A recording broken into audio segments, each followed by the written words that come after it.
નમસ્તે, હું શરદ જગડે, general secretary Gujarat સંઘર્ષ મજદૂર યુનિયન. ગત 7 જુલાઈના રોજ સુરતમાં ખાડીપુરની જે ઘટના બનેલ હતી તેમાં વિવિધ વિસ્તારોમાં પાણી ભરી જવાની જે ઘટના થયેલ છે તેમાં ઉધના, પાંડેસરા, લિંબાયત, બમરોલી, અલથાણ, સચિન, નવાગામ અન્ય વિસ્તારોમાં પાણી ભરાઈ ગયેલું હતું. જેમાં ખાડીવાળા વિસ્તારો જે છે તેને વધુ પડતી તેમાં પાણી ભરાઈ જવાથી કેટલાક મજૂરો જે છે તે પોતાની કંપનીથી પરત ફરતી વખતે તણાઈ જવાથી એમનો દુઃખદ ધ્યાન થયેલ છે. સરકારશ્રીના અને મીડિયાના આંકડા મુજબ 50થી વધુ લોકોને ધ્યાન તેનામાં થયેલું છે, પણ અમારા જાણ મુજબ કરીબ 25થી 30 જે છે તેના મજૂર વર્ગના લોકો જે છે તેઓનું ધ્યાન થયેલું છે.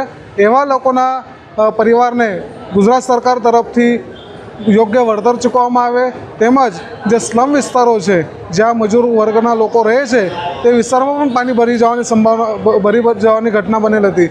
તેવામાં એ પરિવારોને પણ સરકારશ્રી દ્વારા 6,800 તેમજ બીજી પણ કોઈ સહાય એમને આપવામાં આવે અને વહેલી તકે એમનો સર્વે કરવામાં આવે એવી ગુજરાત સંઘર્ષ મજદૂર યુનિયન વતી હું માંગ કરું છું.